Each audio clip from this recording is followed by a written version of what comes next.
பொண்ணுக்கு சொந்தக்காரங்க தானே இருக்கிறீங்க. அப்புறம் சாட்சி நேற்று வர பொண்ணு ரீசார்ஜ் பண்ண வர பொண்ணு தாலி கட்டண போகலையா, தாலி அறுத்து எடுத்துறாதீங்க.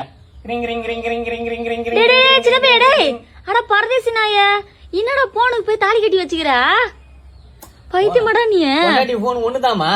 என்னடா சொல்ற? வார அவளுங்களை எங்கன்னா வெளியே கொடுவானா நாத்திக்காம. ஆனா நம்ம தலைவனுக்கு அப்படி இல்ல. மாசத்துக்கு ஒரு நாள் ரீசார்ஜ் பண்ணா போதும், 30 நாள் நம்ம டிஸ்டர்ப் பண்ணவே மாட்டாப்ல.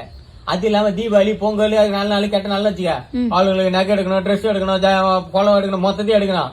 ஆனா உனக்கு ஒண்ணுமே இல்ல.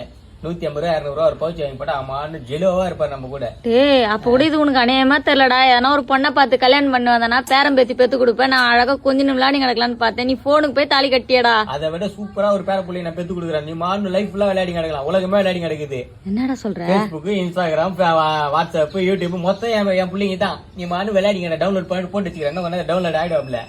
டேய் பிள்ளைங்களோட விளையாடிங்கட. பைத்தியமாடா நீ? ஆனா நிஜமா சொல்றேன், தெளிவான கடைஞ்சு எடுத்த பைத்தியம் நீதான்டா. பொண்டாட்டி புள்ள எல்லாம் வச்சுக்கிறானே இப்ப வச்சுக்க, ஆனா பேசுறானா ஃபுல்லா போன்ல தான் பேசி கிடக்குறானுங்க, போன்ல தான் கிடக்குறானுங்க. அப்புறம் எதுக்கு அதுல கல்யாணம் பண்ணி அதுல ஒரு வாழ்த்து கிடக்குறான், அதுக்கு வேணா கூட கந்துட்டு போறான்.